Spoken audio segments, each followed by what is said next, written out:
আসসালামু আলাইকুম ওয়া রাহমাতুল্লাহি ওয়া বারাকাতুহু। ইন্নাল হামদালিল্লাহ নাহমাদুহু ওয়া নাস্তাঈনুহু ওয়া নাস্তাগফিরুহু ওয়া নাউযু বিল্লাহি মিন শুরুরি আনফুসিনা ওয়া মিন সাইয়্যাতি আমালিনা। মান ইয়াহদিহিল্লাহু ফালা মুদিল্লা লাহু ওয়া মান ইউদ্লিল ফালা হাদিয়া লাহু ওয়া আশহাদু আল লা ইলাহা ইল্লাল্লাহু ওয়াহদাহু লা শারীকা লাহু ওয়া আশহাদু আন্না মুহাম্মাদান আবদুহু ওয়া রাসূলুহু। সম্মানিত দর্শকবৃন্দ, যে যেখানে বসে আপনারা আমাদের এই অনুষ্ঠান দেখছেন, সবাইকে তৃতীয় শুভেচ্ছা জানাচ্ছি। দর্শকবৃন্দ, আমরা আলোচনা করছিলাম ইমাম আবু হানিফা রহমতুল্লাহ আলাইহির একজন অনুসারী ইমাম আবু জাফর আত-তাহাবী রহমতুল্লাহ আলাইহি রচিত বয়ান ও আকিদাত আহলুস সুন্নাত ওয়াল জামাতের আকিদা এই গ্রন্থটি নিয়ে আমরা আলোচনা করেছিলাম বিভিন্ন পর্যায়ে যে ইমাম তাহাবী রহমতুল্লাহ আলাইহি কেন শব্দটি আকিদা নাম দিয়েছেন, এই গ্রন্থটির নাম দিয়েছেন আকিদাত আহলুস সুন্নাত ওয়াল জামাত। আকিদা শব্দটি কেন বলেছেন এবং আকিদা শব্দটি আমরা দেখিয়ে দিয়েছি যে আকিদা শব্দটি আসলে কোনো বেদাতি শব্দ নয়, বানোয়াট শব্দ নয়, বরং আকিদা শব্দটি কোরআন এবং সুন্নাহ অনুমোদিত শব্দ, যেখানে কোরআন ও সুন্নাহ বিভিন্ন সময় ব্যবহৃত হয়েছে।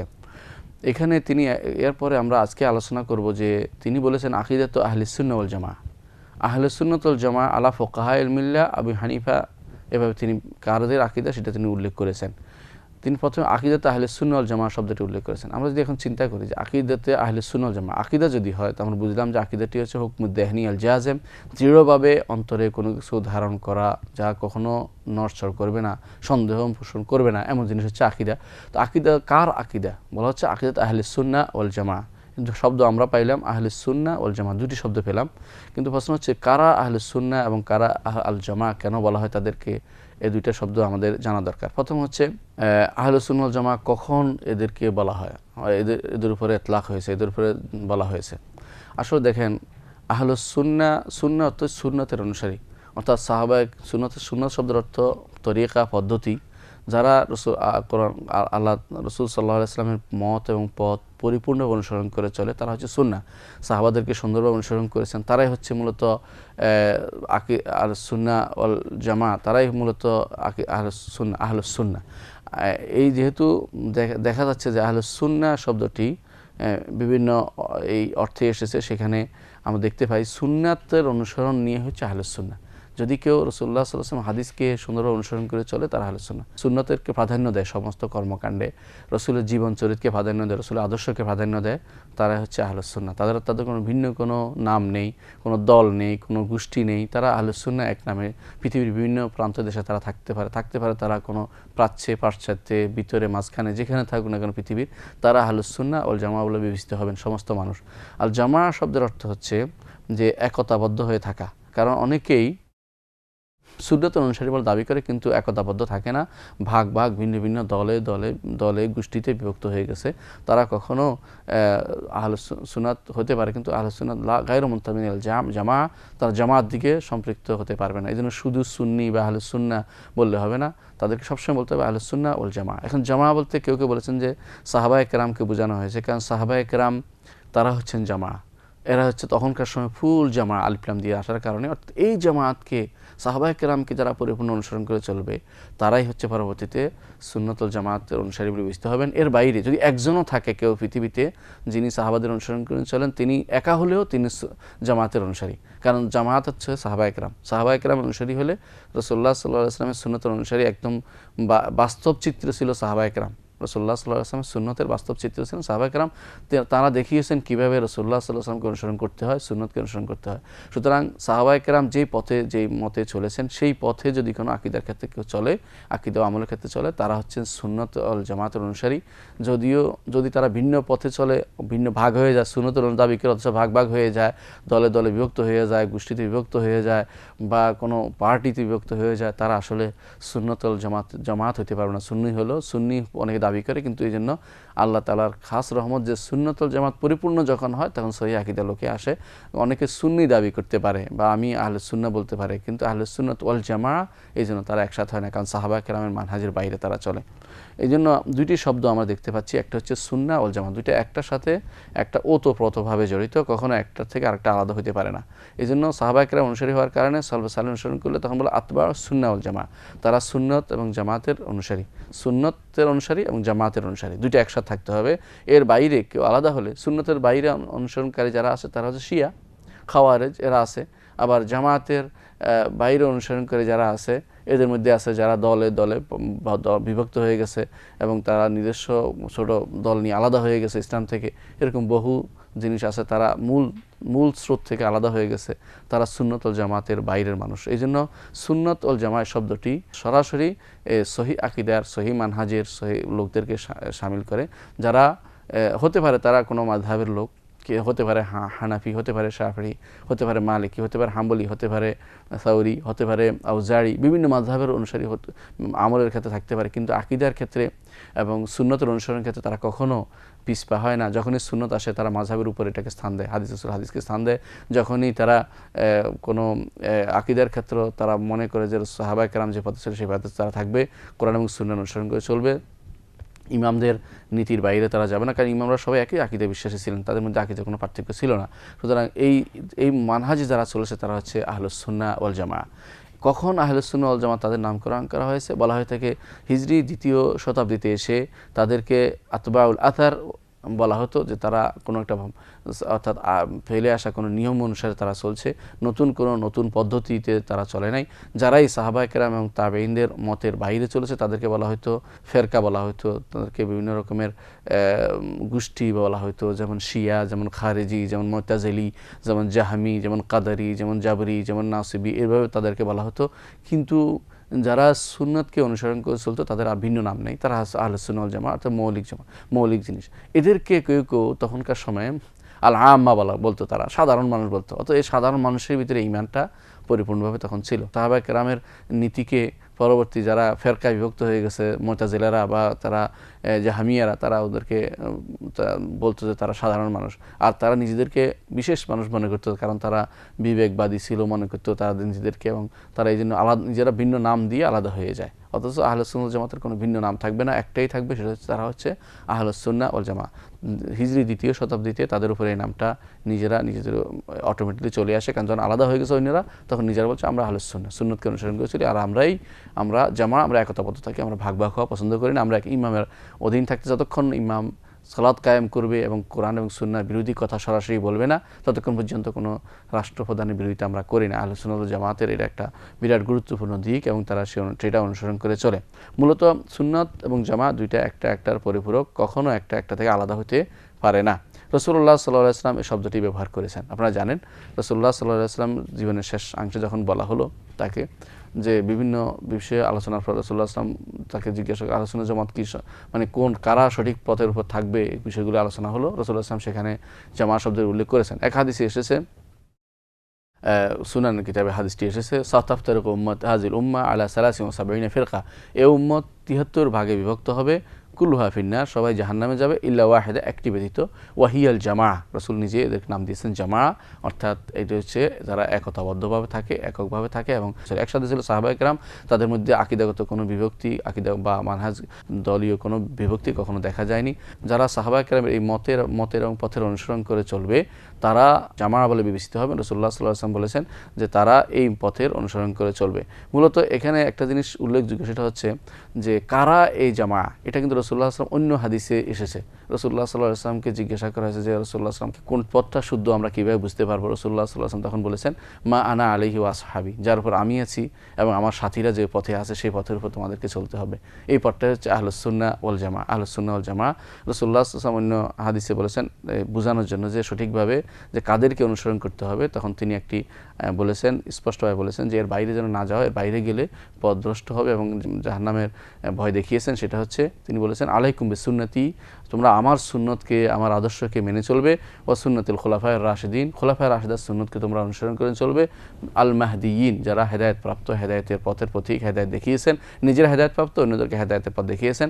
আমার পরে যে সমস্ত খলিফারা হবেন তাদের পথে তোমরা থাকবে, তামাসসাকু বিহা, সেগুলো ভালো করে দৃঢ়ভাবে ধারণ করবে, ওয়াদু আলাইহা বিন নাওয়াজিজ, গোয়ালের দাঁত দিয়ে সেটার উপর কামড়ে থাকবে। অর্থাৎ কোনো গোয়ালের দাঁত দিয়ে কোনো কিছু কামড়ে থাকলে যেভাবে ছুটে যায় না, সেভাবে তোমরা সেটাকে কামড়ে থাকবে। বুঝিয়ে দিয়েছেন যে আহলুস সুন্নাত ওয়াল জামাআত হচ্ছে রাসূলুল্লাহ সাল্লাল্লাহু আলাইহি ওয়াসাল্লামের পথ, সাহাবায়ে কেরাম রিদওয়ানুল্লাহি আলাইহিমের পথ, এবং তাদের মধ্যে সবচেয়ে চার খলিফার সময়ের পথ, এবং তারা যে পথে ছিলেন সেই পথে চলার নাম হচ্ছে আহলুস সুন্নাহ ওয়াল জামাআহ। এরপরে বিভক্তি এসেছে উম্মতের মধ্যে। সুতরাং বিভক্তি আসার আগে যতক্ষণ পর্যন্ত উম্মত একতাবদ্ধ ছিল, ততক্ষণ পর্যন্ত সেটা জামাত ছিল। পৃথিবীর প্রান্তেও দেশে যদি একজন মানুষও এখন সেই পথে থাকে তিনি একাই আল জামা। এই জন্য সালফে সালেহীন সবসময় বলতেন যে আলাইকা বিল জামা ওয়া ইন কুনতা ওয়াহদা, তো তুমি জামাত কি তুমি চিনো? জামাত হচ্ছে ওই ব্যক্তি যে ব্যক্তি একা হলেও যদি জামাতের সালফে সালেহীনের অনুসরণ করে, অর্থাৎ রাসূলুল্লাহ সাল্লাল্লাহু আলাইহি ওয়াসাল্লাম এবং সাহাবায়ে কেরামের যে মানহাজ, যে তরিকা পদ্ধতি, তাদের যে আকীদা, সে বিশ্বাস, তাদের যে আমলের যে নিয়ম, সেই নিয়ম অনুসরণ করে চলেছে, তারা সঠিক পথের উপর আছে এবং তারাই হচ্ছে জামা, যদি সে একজন ব্যক্তি হয়। এবং পৃথিবীতে মানুষের সংখ্যা বেশি অন্যদিকে চলে যায়, তারা ভিন্ন পথে চলে গেছে বলে বিবেচিত হবে, তারা সহিহ পথে থাকবে না, কারণ সালফে সালেহীনের পথের বাইরে তারা চলে গেছে। যদিও তারা বেশি হোক, তারা জামাত হতে পারবে না। জামাত শব্দ এমন অর্থ হচ্ছে অনেক বিরাট গোষ্ঠী, কিন্তু বিরাট গোষ্ঠী হতে পারবে না, কারণ যখন একতাবদ্ধ ছিল তখন এদের অস্তিত্ব ছিল না। এই জন্যই যখন দেখেন ইমাম আহমদ ইবনে হাম্বল রাহমাতুল্লাহ আলাইহির সময় যখন খলিফাগণ জোর করছিলেন মানুষদেরকে যে কোরআন কারীম মাখলুক, কোরআন কারীমকে মাখলুক বলো, তখন একমাত্র ইমাম আহমদ ইবনে হাম্বল এবং 2জন মানুষ বা 3জন মানুষ বা 4জন মানুষ বা অল্প গুটি কয়েক মানুষ ব্যতীত সমস্ত মানুষ একমত হয়ে গেছে কোরআন মাখলুক, কিন্তু আহমদ ইবনে হাম্বল একমত হননি। তখনকার সময়ে জামা কোথায় ছিল? জামা ছিল আহমদ ইবনে হাম্বলের সাথে। জামা বলতে কারণ তিনি সালফে সালেহীনের মতের উপর ছিলেন, আবু হানিফা, মালিক, শাফিঈর মতের উপর ছিলেন, তিনি ছিলেন তাবেঈনদের মতের উপর, তিনি ছিলেন সাহাবীদের মতের উপর, তিনি ছিলেন মুহাম্মদ রাসূলুল্লাহ সাল্লাল্লাহু আলাইহি ওয়াসাল্লাম মানহাজের উপর, যে কোরআনে কারীম আল্লাহর সিফা, এটা সৃষ্ট হইতে পারে না, এটা কোরআনে কারীম আল্লাহ তাআলার এই বাণী, এটাকে সৃষ্ট বলা যাবে না, এটা আল্লাহ তাআলার বাণী, তার কোনো গুণ, তার আল্লাহর কোনো সিফাত কখনো সৃষ্ট নয়। সুতরাং আল্লাহ তাআলার তিনি এককভাবে সে মত পোষণ করলেও তিনি ছিলেন মানহাজ জামাতের অনুসারী। এই জন্য আহলুস সুন্নাত ওয়াল জামাতের আকীদা তিনি উল্লেখ করছেন, অর্থাৎ যেই তরিকার উপরে সাহাবায়ে কেরাম চলে গেছেন, যেই তরিকার উপরে তাবেঈনরা চলে গেছেন, যেই পথের উপরে ইমামরা ছিলেন, সেই পথের আকীদার কথা তিনি এখানে উল্লেখ করবেন। এই জন্য তিনি আহলুস সুন্নাহ ওয়াল জামাআহ শব্দটি উল্লেখ করেছেন। এখানে একটি জিনিস জানা দরকার যে সুন্নাহ শব্দটি কখনো কখনো আহলুস সুন্নাহ বলতে দুইটা ব্যাপক ভাগের অর্থ বোঝানো হয়। সাধারণভাবে কেউ যদি বলে লোকটি সুন্নি, এর বিপরীতে ব্যবহৃত হয় লোকটি রাফিদি অর্থাৎ শিয়াদের বিপরীতে ব্যবহৃত হয়। উম্মতে মুসলিমে এখনও মৌলিকভাবে দুই ভাগে বিভক্ত পৃথিবীতে। একটি হচ্ছে আস-সুন্নাহ ওয়াল জামাআহ, সুন্নি আকীদা, যাদেরকে শিয়ারা বদনামি করে বা বিভিন্নভাবে বিকৃত করে বলে থাকে আহলে তাসান্নুন। এরা ইচ্ছা করে আহলে সুন্নাতকে অপমান করার জন্য এটি বলে থাকে, কিন্তু না, আলহামদুলিল্লাহ রাসূলুল্লাহ সাল্লাল্লাহু আলাইহি ওয়াসাল্লাম এই পথে অনুসরণ করতে আলাইকুম বিসুন্নতি বলেছেন, সুন্নতের অনুসারী হতে বলেছেন, ওয়া সুন্নাতুল খুলাফার রাশিদিন আল মাহদিয়িন আদু আলাইহা বিন নাওয়াজ বলেছেন। এই জন্য এই পথটি হচ্ছে সঠিক পথ, এই পথের অনুসারী হতে রাসূলুল্লাহ সাল্লাল্লাহু আলাইহি ওয়াসাল্লাম বলেছেন, এটা হচ্ছে সুন্নি পথ। এর বিপরীত যে পথটা, সেটাকে রাফেদাদের পথ বলা হয় বা শিয়াদের পথ বলা হয়। এই পথটি দ্বিতীয় অংশে ব্যবহৃত হয়। কেউ যদি কোনো সুন্নি বলা, কোরআন সুন্নি এর অর্থ হলে তিনি রাফেদি নন, শিয়া নন। এর বাইরে ব্যাপক আরেকটি অর্থ আছে আল জামা থাকার কারণে, সেটা হচ্ছে যে জামা থাকার কারণে অর্থ হচ্ছে যে যারা জামাতবদ্ধ থাকেনি তারাও এর পথ থেকে বেরিয়ে যাবে। সুন্নার অনুসারী, রাফেদি নয়, শিয়া নয়। কিন্তু শিয়া রাফেদির মধ্যে পার্থক্য হচ্ছে, রাফেদা হচ্ছে যারা আবু বকর ওমর রাদিয়াল্লাহু আনহুর খিলাফতকে অস্বীকার করে, তারা হচ্ছে রাফেদি। আর শিয়া হচ্ছে যারা আলী রাদিয়াল্লাহু আনহুকে বেশি মহব্বত করে, এই দুইজন হচ্ছে, এটা হচ্ছে শিয়া। একটু পার্থক্য আছে, কারণ বর্তমান জমানার বেশিরভাগ শিয়াই হচ্ছে রাফেদি, অর্থাৎ তারা রাসূলুল্লাহ সাল্লাল্লাহু আলাইহি ওয়াসাল্লামের বহু হাদিসে বর্ণিত আবু বকর ওমর রাদিয়াল্লাহু আনহু এবং সাহাবায়ে কেরামের কোনো গুরুত্ব তারা দেয় না এবং তাদেরকে ভিন্নভাবে দেখে, কখনো কখনো তাদের কাফের পর্যন্ত বলে, নাউযুবিল্লাহি মিন যালিক। এই জন্য শিয়া রাফেদিদের বিপরীতে আহলুস সুন্নাহ হচ্ছে যারা সহিহ আকীদা পোষণকারী। কিন্তু আহলুস সুন্নাহ ওয়াল জামাআহ যখন আসছে, তখন সেখানে আসলো যে আহলুস সুন্নাহ ওয়াল জামাতের মধ্যেও যারা ভিন্ন ভিন্ন দলে বিভক্ত হয়ে গেছে, যেমন কেউ বিভক্ত হয়ে গেছে খাওয়ারেজ, যেমন জাহমিয়া, যেমন কাদারিয়া, জাবরিয়া, এভাবে ভাগ ভাগ হয়ে গেছে, তারা আবার আহলুস সুন্নাহ থেকে আলাদা হয়ে যাচ্ছে। এই অংশটুকু মৌলিকভাবে দেখা যাচ্ছে যে আহলুস সুন্নাহ ওয়াল জামাতের শব্দটি বলার কারণে উসুলুল ফেরাক, যত ফেরকা ইসলামে বের হয়েছে, সমস্ত মূল ফেরকার মূল তথ্যগুলো বেরিয়ে গেছে যে আহলুস সুন্নাহ ওয়াল জামাত যারা হবেন, তারা হবেন না শিয়া, তারা হবেন না রাফেদি, তারা হবেন না জাহমি, তারা হবেন না মুরজিয়া, তারা হবেন না কাদারিয়া, তারা হবেন না জাবরিয়া, এবং তারা হবেন না মুতাজিলা, তারা হবেন না আশায়রা, তারা হবেন না মাতুরিদিয়া। এটা হচ্ছে মূল কথা। এর বাইরে যারা থাকবে তারাই হচ্ছে আহলুস সুন্নাত ওয়াল জামাআহ, যারা সাহাবায়ে কেরামের সঠিক অনুসারী এবং যারা আবু বকর ওমর রাদিয়াল্লাহু আনহু এবং ওসমান এবং আলী রাদিয়াল্লাহু আনহুমা, এদের সবাই আবু বকর ওমর ওসমান চার খলিফার সত্যিকার অনুসারী, এবং যারা ইমামদের সঠিক পথের ইমাম, হেদায়েতের ইমাম যারা চলে গেছেন, তারা যে পথ দেখিয়েছেন সেই পথে তারা চলে। এই জন্য তারা আহলুস সুন্নাহ ওয়াল জামাআহ। এর বাইরে মানুষ ভাগ ভাগ হয়ে ভিন্ন ভিন্ন দলে বিভক্ত হতে পারে। পৃথিবীর আনাচে কানাচে যেখানেই যে কেউ মূল দল থেকে, মূল স্রোতধারা থেকে ভিন্ন হয়ে হয়ে যাবে, তারা ভিন্ন দল বলে বিভক্ত হবে, তারা আহলে সুন্নাত জামাত থেকে বের হয়ে গেছে, এই জিনিসটি আমরা বলতে হবে। ইমাম আবু হানিফা, মালিক, শাফি, আহমদ ইবনে হাম্বল এরা সবাই সহি আকীদার উপর ছিলেন, সহি মানহাজের উপর ছিলেন। আহলে সুন্নাত ওয়াল জামাত বলতে এদেরকে বোঝানো হয়েছে। এর বাইরে এদের অনুসারী, এদের মতের কথার, এদের আকীদার বাইরে একটু যদি কেউ যায় তাহলে সে সহি আকীদা থেকে দূরে সরে গেছে, এই কথাটি বলতে হবে। এই জন্য আমাদের ইমাম আবু জাফর তাহাবী রহমতুল্লাহ আলাই তিনি প্রথমে বিস্তারিত উল্লেখ করলেন, বললেন যে হাদা যিকর, এটা হচ্ছে বর্ণনা, যিকর বায়ান আকীদাতে আহলে সুন্নাহ, আহলে সুন্নাত ওয়াল জামাতের আকীদার বর্ণনা তিনি দিচ্ছেন। তারপর তিনি কি করলেন যে আহলে সুন্নাত ওয়াল জামাত বলতে কাদেরকে বোঝানো হয়েছে সেই উল্লেখ করে একটা ব্যাপক থেকে সংক্ষিপ্ত সারে বললেন যে সবার আকীদা উল্লেখ করবেন না, তিনি সেখানে মূলত 3 ইমামের উল্লেখ করবেন, যেহেতু তিনি 3 ইমামকে ভালো করে জানেন, তাদের আকীদা সম্পর্কে ভালো করে তার স্টাডি আছে এবং তার মুখস্থ আছে, এবং তিনি জানেন ভালো করে তারা কি আকীদা পোষণ করেন। তিনি হচ্ছেন এই 3 ইমাম সম্পর্কে তিনি উল্লেখ করলেন। একজন হচ্ছেন ইমাম আবু হানিফা তার নমান, আরেকজন হচ্ছেন ইমাম আবু ইউসুফ এবং একজন হচ্ছেন ইমাম মুহাম্মদ ইবনে হাসান আশ-শাইবানি। আবু ইউসুফ ইয়াকুব ইবনে ইব্রাহিম আল আনসারী, আরেকজন হচ্ছেন ইমাম মুহাম্মদ ইবনে হাসান আশ-শাইবানি। এই 3 জনের কথা তিনি শব্দ ধরে উল্লেখ করেছেন, কারণ তারা সহি আকীদার উপর ছিলেন, সহি মানহাজের উপর ছিলেন, সহি পথের উপর ছিলেন, এবং এটা আকীদাত আহলে সুন্নাহ ওয়াল জামাআহ এই জন্য বলা হয়েছে। এখানে তিনি এদের নাম বিশেষ করে উল্লেখ করার কারণ হচ্ছে আসলে তিনি তো এই মাযহাবের লোক ছিলেন। এই মাযহাবের লোক থাকার কারণে তিনি এই মাযহাবের আকীদাতন যেমন উল্লেখ করেছেন, ফিকহ যেমন উল্লেখ তিনি মাযহাবের নিয়েছেন, আকীদাটাও এই মাযহাবের নিয়েছেন। এই জন্য এটা একটি গুরুত্বপূর্ণ আসলে পরিণত হয়েছে যে সমস্ত ইমামরা আসলে সহি আকীদার উপর ছিলেন। এই ইমামরা যে আকীদার উপর ছিলেন, একই আকীদা পোষণ করতেন ইমাম শাফি রহমতুল্লাহ আলাই। তিনি আমরা ভালো করে জানি মুহাম্মদ ইবনে হাসান এর কিতাবের উপর তিনি ছাত্র ছিলেন, কিতাবের উপর তিনি বড় আলেম হয়েছেন। তেমনিভাবে মুহাম্মদ ইবনে হাসান এবং তিনি যেহেতু মালিকের ছাত্র ছিলেন এবং শাফিও মালিকের ছাত্র ছিলেন, ইমাম মালিকের আকীদাও ছিলেন বিশুদ্ধ। ইমাম শাফি রহমতুল্লাহ আলাই তিনি তো আকীদা শ্রেষ্ঠ ছিলেন, আলহামদুলিল্লাহ তাঁর আকীদাও বিশুদ্ধ ছিল। অনুরূপভাবে মুহাম্মদ ইবনে হাম্বল, তাকে ইমাম আহলে সুন্নাহ বলা হয়, ইমাম আহলে সুন্নাহ ওয়াল জামাআহ, তিনি নিজে আকীদার গ্রন্থ লিখেছেন এবং সের উপরে বিভিন্ন বর্ণনা তার থেকে আসছে, যেটা এখনও আহলে সুন্নাত ওয়াল জামাতের আলোচনার খোরাক হয়ে রয়েছে এবং সেটা সবসময় আলোচিত হবে। তাহলে বোঝা গেল যে এই ইমাম সত্যিকার অর্থে আকীদাত আহলে সুন্নাত ওয়াল জামাত উল্লেখ করবেন আমাদের ইমাম কাদের, ইমাম আবু হানিফার এবং আবু ইউসুফের এবং মুহাম্মদ ইবনে হাসান আকীদা তিনি উল্লেখ করবেন। এই উল্লেখ করার কারণে একটি জিনিস সুবিধা হয়েছে এটা, যে কোথাও যদি কোনো আমরা পরবর্তীতে কোরআন ও সুন্নাহ ভিত্তিক আলোচনা দেখতে পাবো যে কোথাও যদি কোনো সামান্যতম মাসালা যদি কোনো দ্বিমত থাকে সহি আকীদার ব্যাপারে, এদের মধ্যে দ্বিমত এসে যায়, তখন আমরা যেন সহি পথটি নিতে পারি। এই জন্য তিনি উল্লেখ করেছেন যে আমি যা উল্লেখ করবো সেটা হচ্ছে আবু হানিফার আকীদা, আবু ইউসুফের আকীদা, মুহাম্মদ ইবনে হাসান আকীদাত আহলে সুন্নাহ ওয়াল জামাআহ। অর্থ সুবিধা হয়েছে এটা, যদি কোনো কারণে আমরা দেখি যে কোনো মাসআলাতে দ্বিমত দেখা যায়, তাহলে অবশ্যই তারা মানুষ যেন সহি আকীদায় ফিরে আসতে পারে।